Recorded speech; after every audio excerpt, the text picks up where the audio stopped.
Hello, I'm Mr. Bob and welcome to my Algebra 1 video series. This video covers Chapter 8, Section 8, titled Exponential Growth and Decay. By the end of this video, you will have reviewed exponential growth and decay. You will model both exponential growth and decay by creating functions to match the conditions of the problem. And then you will review the concepts of compound interest in banking. Finally, you will review a couple real-world problems. Please subscribe to this channel and give this video a like. Doing so will help my videos to be seen by more students. Thank you. Okay, Objective 1, Exponential Growth. In 1990, Florida's population was 13 million people. Since 1990, the state's population has grown about 1.7% each year. That's 0.017 in decimal. This means that Florida's population is growing exponentially. To find Florida's population in 1991, what do? You multiply the population of 1990 by 1.17% and add this to the 1990 population. So the population in 1991 is 100%, that's 100% of last year's population, plus 1.7% of last year's population, right? And you add those two together, and you get that's of the population of 1990 plus 1.7%. So 1.01.7% of the 1990 population. Here's a function that models Florida's population since 1990.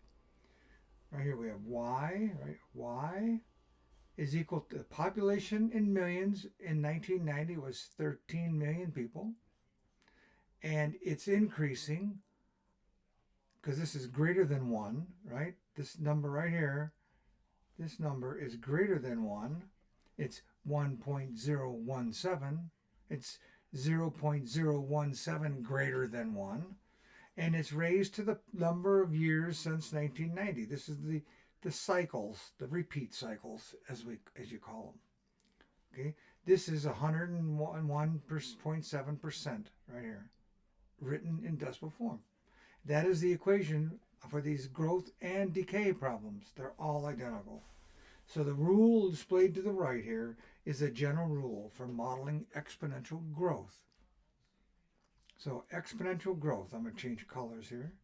Exponential growth can be modeled with the function y is equal to a times b raised to the x for a greater than 0 and b greater than 1. Okay? That's growth. That's where the greater than 1 comes in. When you're looking at decay, it'll be b will not be 0, but less than 1. Okay?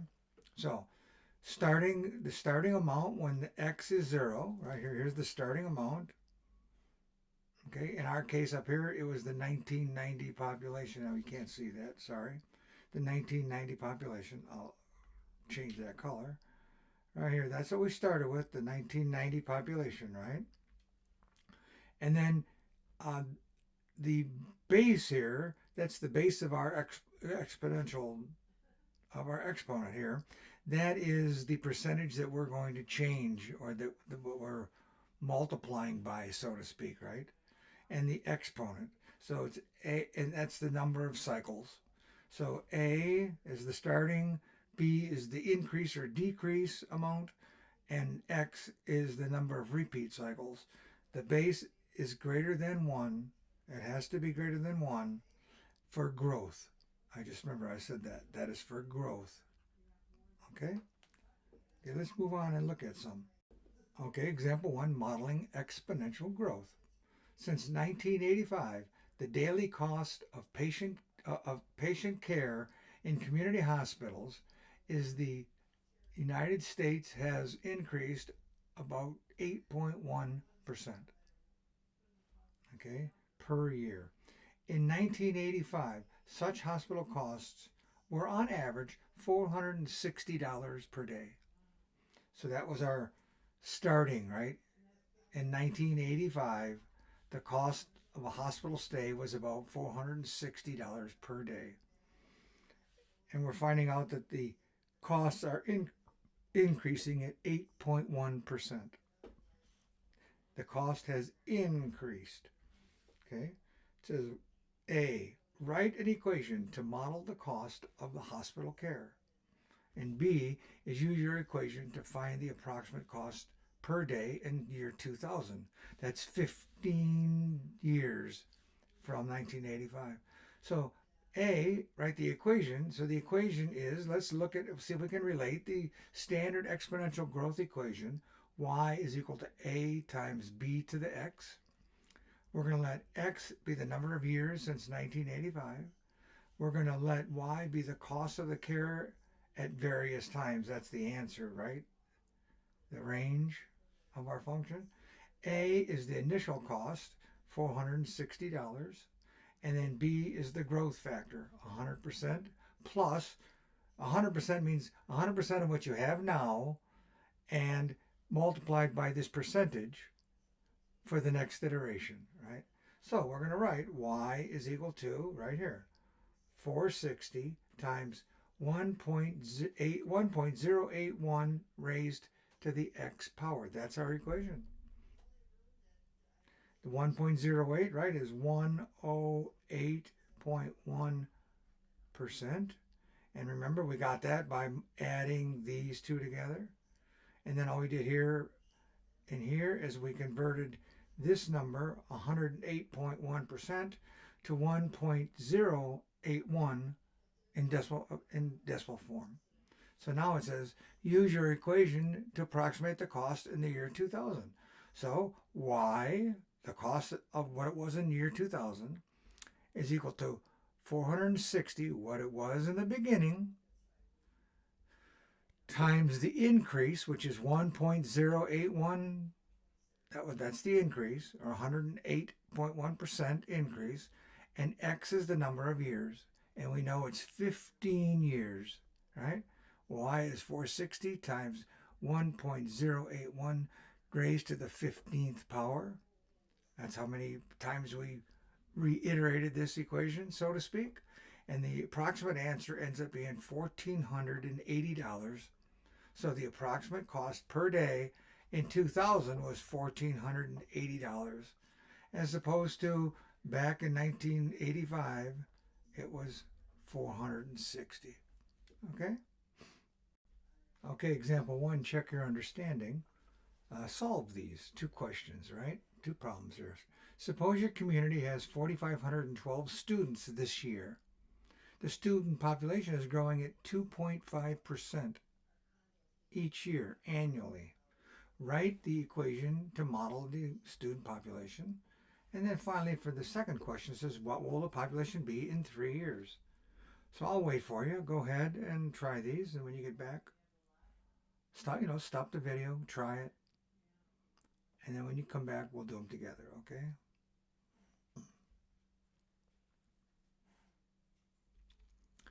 Okay, glad to see you're back and you've tried these problems, so let's look at them. Suppose the community has 4,512 students this year. So I'm going to start off by saying Y equals 4,512.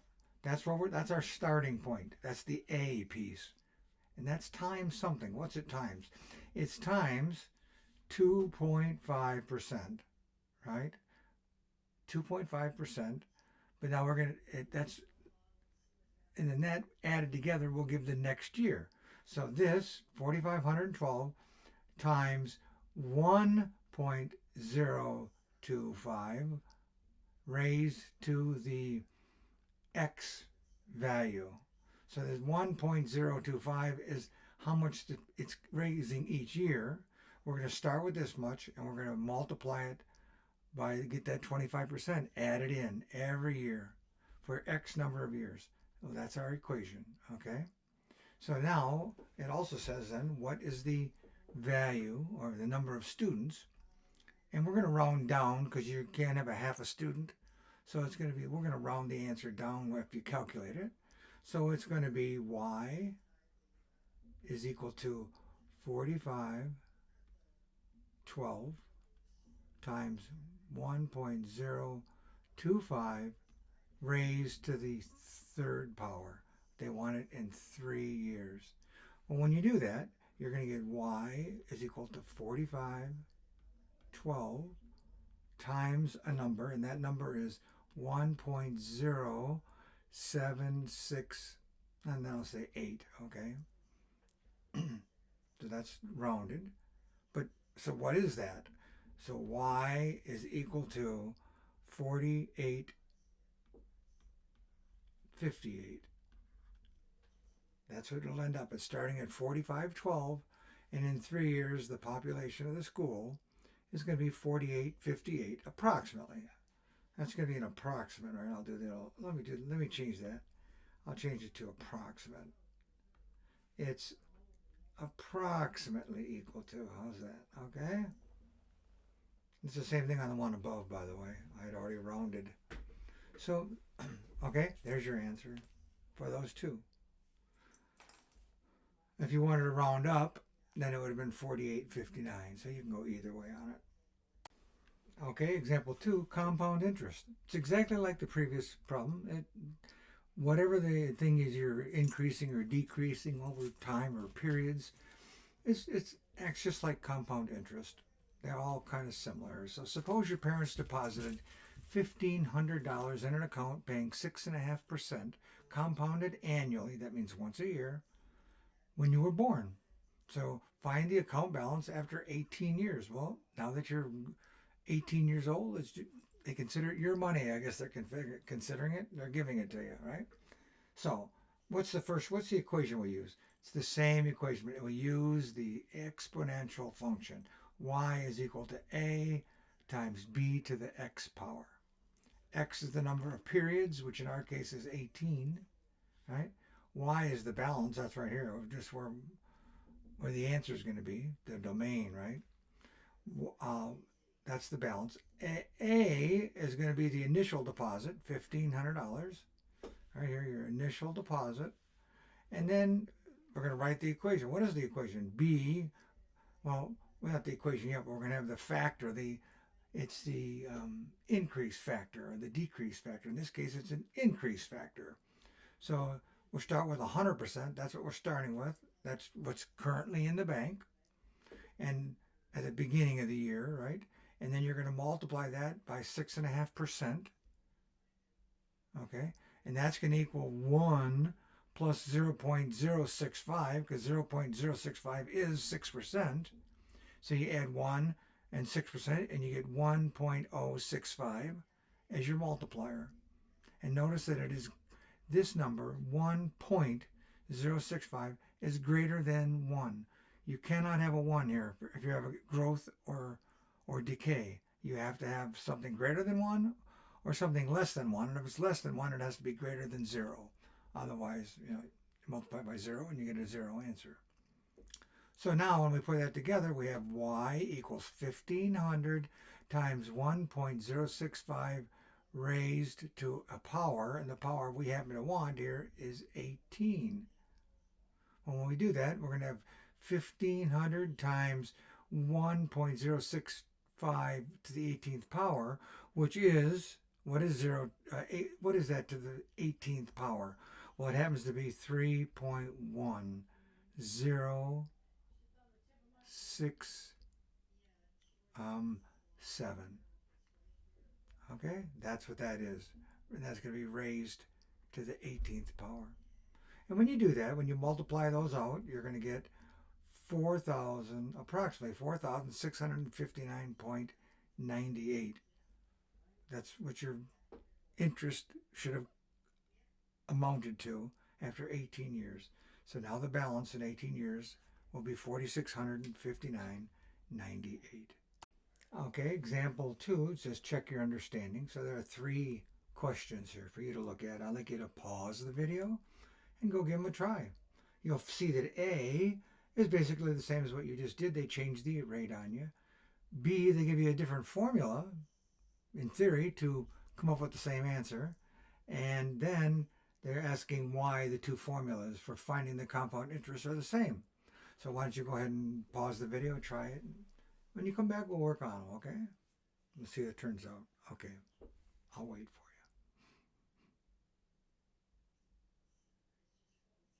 you. Okay, I'm glad you're back. Let's work on these together a little bit. We'll try to go slow to make sure we see what's going on. In the first problem, we're going to use that same equation, right?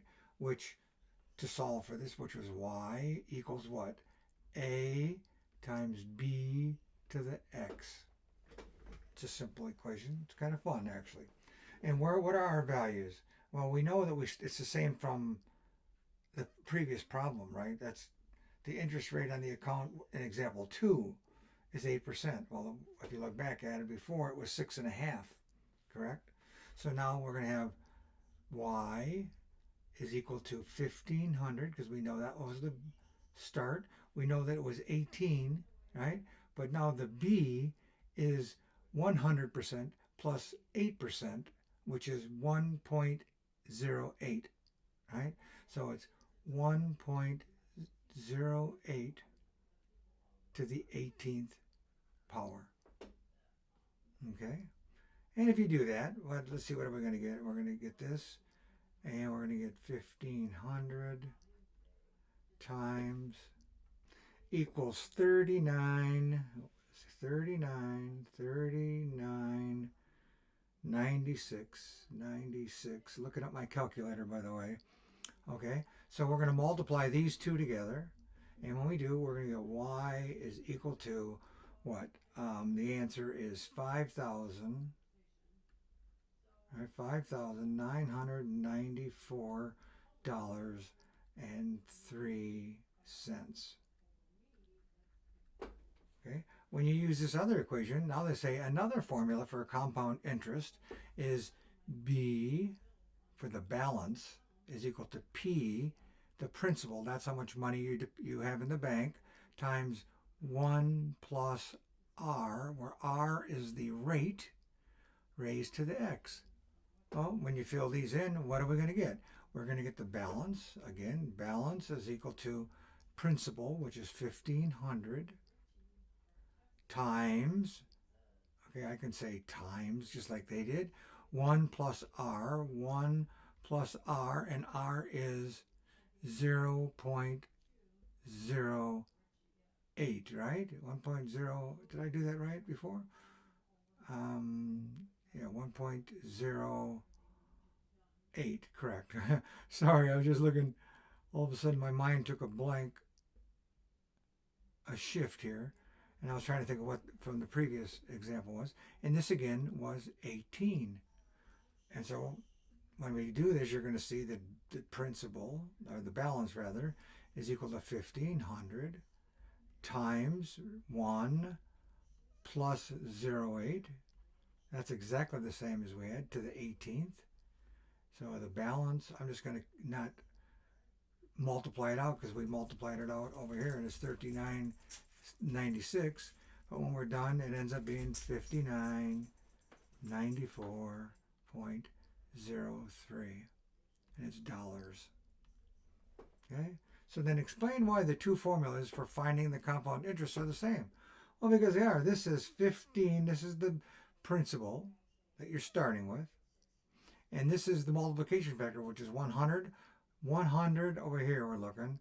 100 plus the 0.08. Well, and then if you take the decimal version of the percentage, 100 plus 0.08, and these are all percentages. When you add them together, you're going to get 108%, right? Well, if you look at it and to get to this form, you're just going to divide by 100, and you get 1.08, right? Well, 1 plus the interest rate, and the interest rate is 0.08 interest. That's how you read that. It'll come out to the same 1.08. So the formulas are identical. This might be a little easier. You have to maybe handle the multiplication or the addition in your head, but I don't think it's anything too difficult. So they're the same because they calculate out to be the same. I can say that P times 1 plus R is equal to the same as A times B. Okay, and this, I'll say this to the 18th is to the 18th. It's the same, they're identical. Okay, objective 1 is continued exponential growth. Okay, when interest is compounded quarterly, that's 4 times per year, you divide the interest rate by 4 in this case, divided by the number of compoundings in that 1 year. So if you're earning 8% per year, but you're going to compound it 4 times a year, you're going to compound it by 2% each time, because at the end it ends up to your 8%, right? Okay, so that's per year. To find the number of payment periods, you multiply the number of interest periods, which in our case was 4 times per year, and divide by the number of years, or excuse me, not divide by, and multiply by the number of years. 4 times 5 years or 4 times 2 years, however long you're going to be compounding the interest. So what is this? Let's look at an example. Annually, you're going to take 1 period per year. Interest rate per period is 8%. If it's semi-annually, that's 2 times per year. You're going to take the 8% and divide it by 2. The 2 right there. And you're going to get 4%. That's every 6 months. Quarterly, it's going to be 4. You're going to take 8% and divide it by 4 and get 2. We talked about that just a little while earlier slide. I mentioned that. That's every 3 months. And how about monthly? That's 12. Well, 8 divided by 12 is 0.6%. 0.6666666 forever. 0.6% every month. Okay? Okay, example 3, compound interest. Suppose the account in example 2, which had a $1,500 initial deposit balance, right? Deposit, and 6.5% interest. That's the paid interest, 6.5%, and it's compounded quarterly instead of annually. So let's find out what's the account balance after 18 years. Using our same formula from before, y is equal to a times b to the x, and we know that x is the number of interest periods, compounding periods. We know that y is the balance at all times. Okay, a is the initial deposit. We know here's a, the initial deposit, and we want b to be what's this compounding rate, right? That we're going to use. So in order to get that, b is going to be 100. You start with the 100% plus the 6.5%, but this time we're going to divide it all by, I'm going to put parentheses on here, I guess, by 4, because we're going to pay this 4 times. Okay, so that's to get our interest rate. So now we're going to take 1 plus 0.06, okay, and we're going to divide that by 4, and we're going to get 1.01625. Okay, and that's what our interest period is now, or our interest amount per period. So then we're going to write the equation. Here's the equation. Y is equal to 1,500 times 1.01625. 4 periods get you 1/4 of the interest every time, and it's raised to the number of periods. Well, now we're 18 times 4, because it's 4 times per year, times 18 is 72. And when you do that, when you multiply that out, you're going to get that the value of the money in the bank is going to be approximately $4,787.75. $4,787.75. Okay? So what you're seeing, the important thing is you have to take if you're compounding more often than once a year, you have to divide the interest, the total interest increase, whatever the compounding interest rate was, you have to divide it by the number of times you're going to compound, and then you multiply the number of periods to get the number of compounding cycles, right? So you want it for 18 years, and you're going to pay 4 times per year. That's 72 periods. Okay? Okay, example 3, check your understanding, right? So let's just solve here. So suppose the account in example 3 above here, paid interest compounded monthly, how much money would be in the account after 18 years? So you go ahead and try that on your own. And while you're at it, there's another one below that. You can do that one too. It says, B says you deposit $200 into an account earning 5% interest, compounded monthly. Again, it's monthly. 200 bucks compounded monthly at 5%. How much will be in the account after 1 year, after 2 years, and then after 5 years? So you got a little bit of calculating to do. Go ahead, take your time, pause the video, take your time. I'll be here when you get back. Okay? I'll wait for you.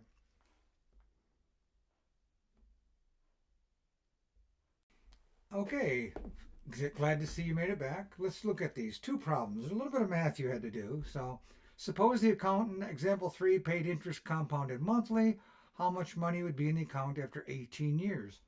Well, we have it right here. So the very first thing you're going to do is you're going to write out this equation. And what was it? It was 1,500. Oh, let's see. I get the color. $1,500 was the original deposit. It was 6.5% interest. Here's where the 6.5 comes in. But when you converted it into an increase or decrease, right? It's going to end up being 1.065 when you add this all together. But you're going to take the interest rate, which is 6.5, and you have to divide it by 12 before you add the 1 in. So it's 0.065 divided by 12 for 12 months. And then you add the 1 in, so it's 1 point, whatever this is, here it is. In the next line, it's 1.0.1 plus 0.00541666, on and on. And when you add that together, that's where this number here, this long number here is where you divided it by 12, right? Then you added the 1 into it. That's where you got the 1 in the beginning added in to make it, this is compounding, this is increasing. If you didn't have that 1 there, it would be decreasing, right? So when you add that in and you've got this number now and you raise it to the 216th power. Why 216? Well, it's because it's 18 years and it's 12 months. And when you multiply that out, you get 216. Okay, 216. And when you do that, you get 3.211835711. And you multiply that times 1,500, your original deposit, and you get $4,817.75. Problem B is easy, not very difficult, but you've got 3 of them to do. But you see that I did it this way so you can see that once you get going, if you had a bunch to calculate, you only really have to do a little bit of changing and you can get your new answer. So it says you deposit $200 into an account earning 5%, compounded monthly, again 12, right? How much will be in the account after 1 year, after 2 years, and then after 5 years? Well, the formula you're going to use is y is equal to a times b to the x. Okay? You can put a little dot right there. Okay? So what is the equation? It's 200 times 1 plus 0.05 divided by 12. That's what you have right here. Okay? And then you take the whole number, which is with the 1 added into it, raised to the 12th power. There it is here. 200 times 1.004. This is where you get the 0.05 divided by 12. 1.00416666, right? Raise that whole number to the 12th power. 12 months for 1 year. So it's 200 times 1.05116106, and that equals $210.23. It's not equal. I mean, there's a little bit of approximation going on in here, right? So anyway, so the next one is the same equation, except we're going to now change the 12 to 24. And when you do that, this number stays the same. Nothing changes here. It's still the 5% divided by 12. That's this number here, the 5% divided by 12. And now we're raising it to the 24th power. So 200 times this number here raised to the 24th power gives you That's the raised to the 24th power, and 200 times this gives you 220.99. How about the next one? 200, and this thing starts off 1 plus 0.05 divided by 12 to the 60th power, because it's how many years? 5 years. How many months? 12. 12 times 5 is 60. 200 times 1.00416666, same number, raised to the 60th power. So as you see, these are exactly the same to this point, except we're changing the coefficient. I'm not the coefficient, the exponent. So now finally we're going to do 200 times what is this number here raised to the 60th power. It's 1.28335356. When you multiply 200 times that number, you're going to get $256.67. Good job.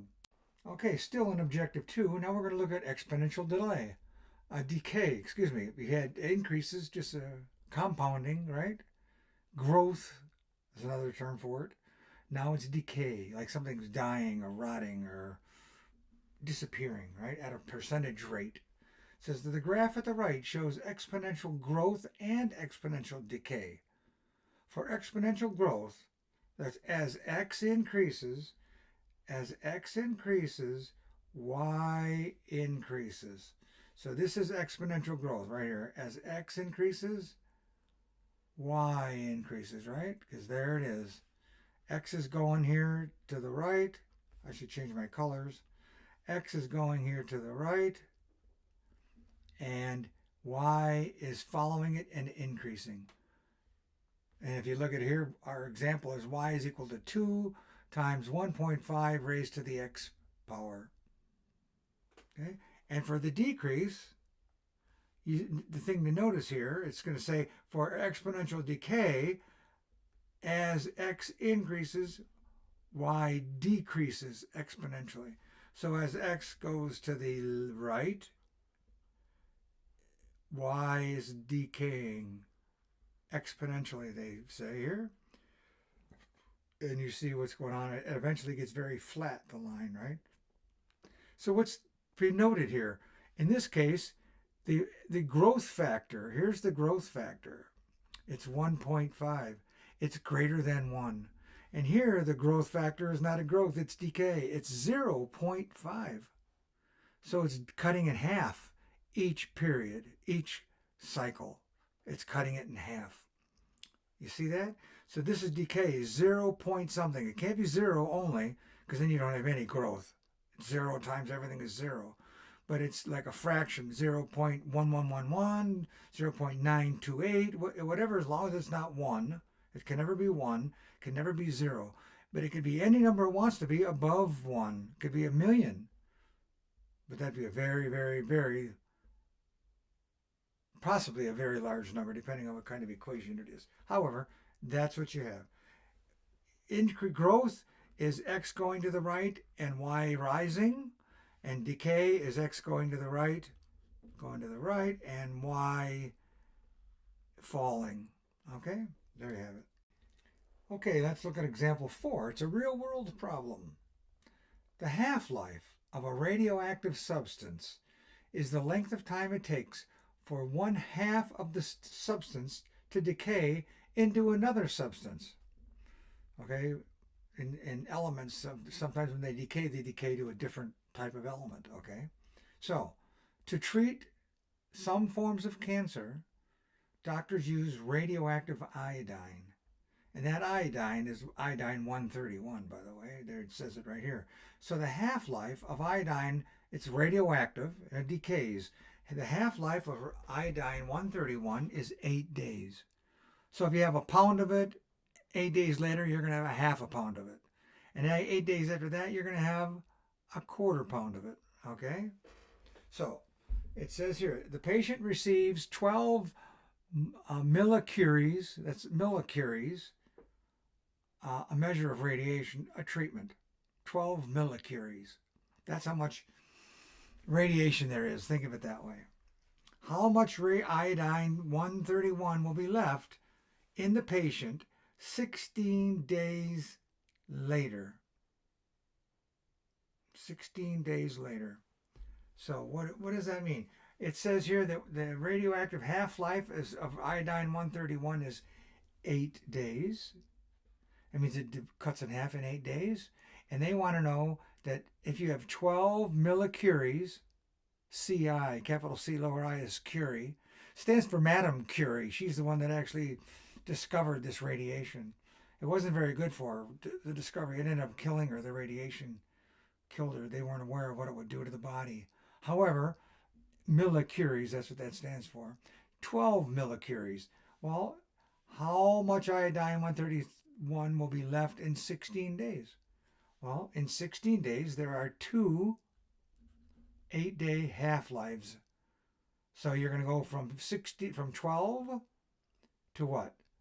12 to 6 to 3. So there will be 3 millicuries left in 16 days. Now, 1/4 of it will be left. Halva says, after one half-life, there are 6 millicuries, right? So there it is. And then after 2 half-lives, there are 3 millicuries. The 8 days, 8 days to have one half-life. So after one half-life, you cut it, you're down to half, and then you take that, and you're down to half again. So it went from 16 to, not 16, excuse me, went from 12, way over here, 12 to 6 to 3. Okay? Okay, example 4, check your understanding. What we like you to do is pause the video and try these 3 problems. And when you come back, we'll work them together. I'll wait for you. Okay, I suppose you've paused the video and you've done these, and now you're back with us. So let's give it a try. Problem A. How many 8-day half-lives are in iodine 131? How many occur after 32 days? Well, a half-life is 8 days, so 8 goes into 32 4 times. So there are 4 half-lives. So 4 half-lives is what you're going to end up with. 4 half-lives. Oops, L-I-V-E-S. Okay, so let's go to the next one. Suppose you start with 50 millicuries, and that's a unit of measure for radiation. And I can tell you that Curie, it comes after Madame Curie. You've probably heard her name. She discovered radiation. And she became very famous for it, but sadly it killed her. They didn't understand what radiation did to you back then, and the radiation poisoning ended up shortening her life drastically. And so she started, and they named this after her. So 50 milli, that's 1,000th, 1,000th of a Curie. Okay, sample of iodine 131. How much iodine 131 is left after one half lifetime? Not one half, after one lifetime, or one half-life. So if you have 50 and you have one half-life, what happens to 50? 50 cuts in half, right? So you end up with 25. That's what you end up with. You have 25 millicuries. And then how much after 2 half-lives? Well, after 2 half-lives, it's going to cut in half and cut in half again. So that's 2 times 2 is 2 squared. So 4, so it's going to be 50 divided by 4, and then that's going to be equal to 12.5. Okay, so a different example. Cesium 137, it's way different. Cesium, the half-life is 30 years. If you got that in your body, whatever you got in today, 30 years from now, there'd still be half of it left. That's a lot of radiation to have floating around in your body, right?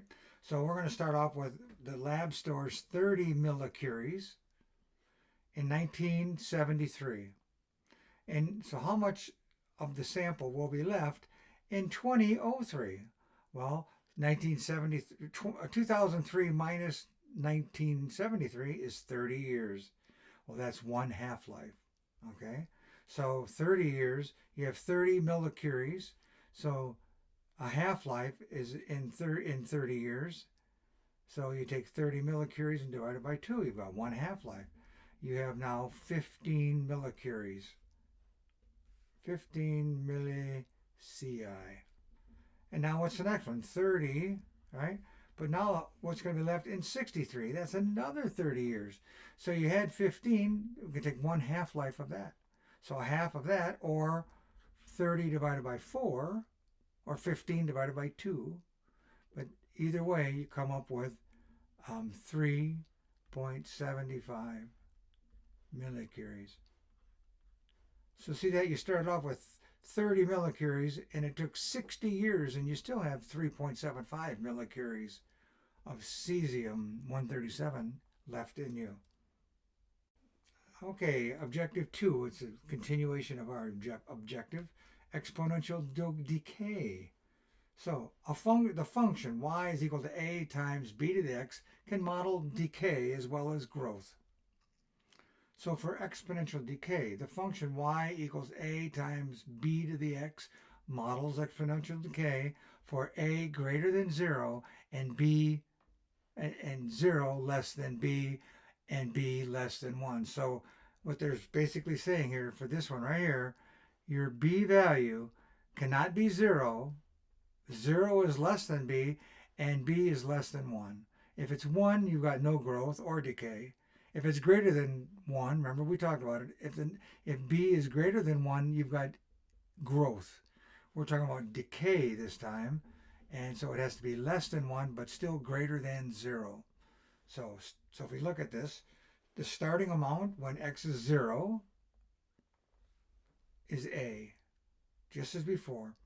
The base from which is between 0 and 1 is the decay factor, is this b part right here. Here's your decay factor, and here's the exponent, which is your iterations, right, or your cycles, the cycle count. How many times it's going to decay, or how many periods it's going to decay or grow. In this case, decay. So when a number decreases by 5%, the result is 95, when the number decreases, my color is dark, when it decreases by 5%, the result is a decrease to the 95% level. 5% of it disappeared, so there's still 95% left of the original number. So when you find a decay factor, think 100 minus the percent of the number being decreased. So let's see how that works out. So let's look at these two examples here. For example 5, modeling exponential decay. In 1980, the number of gallons of whole milk each person in the United States drinks each year has decreased 4.1% each year. In 1980, each person drank, on average, 16.5 gallons of whole white milk per year. 16.5 gallons. Okay. Now, write an equation to model the gallons of whole milk drunk per person. Well, what is it? We know the numbers, right? We've got a 4.1%. That's our decay because it decreases. Well, 4.1% is really what? 9 what? 5. What a 9, 5, 9? Okay. We'll see it in the problem here. I'm just thinking out loud here.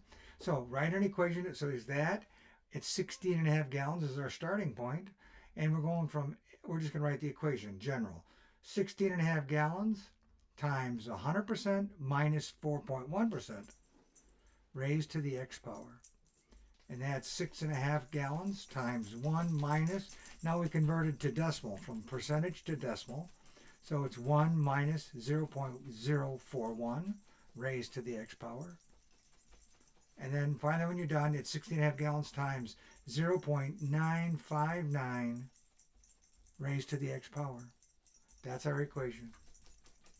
So now let's try it out here. It says use your equation to find the approximate consumption of whole milk per person in 2000. Well, it was originally 1980, and now we're in 2000. So 2000 minus 1980 is 20 years, okay? So y is 16 and a half times 0.959 x, there's our equation. 16 and a half point 5, 0 times 0.959 to the 20th power. 20 years. 16 and a half times 0.432884607 is this number, the 959, taken out to the 20th power. And it says to multiply these two numbers together. And here we are. 16 and a half times the 0.959 to the 20th power is equal to 7.142596. Okay. And then 3. And then you have, when you round that, you have y is equal to 7.1. So 7.1 gallons of milk are consumed on average in the year 2000. So you can see that it went down by more than half. Okay? Okay, example 5, check your understanding. Here's our last slide. So given in 1990, the population of Washington, D.C. was about 604,000 people. Since then, the population has decreased by about 1.8% every year. So now there's 4 questions. Go ahead, what's the initial number of people? What's the decay factor? Write the equation, and then you're going to use the equation. So go ahead, take your time, pause the video, work these 4 out, and when you come back, we'll do them together, okay? We'll look at it, we'll look over it. I'll wait for you.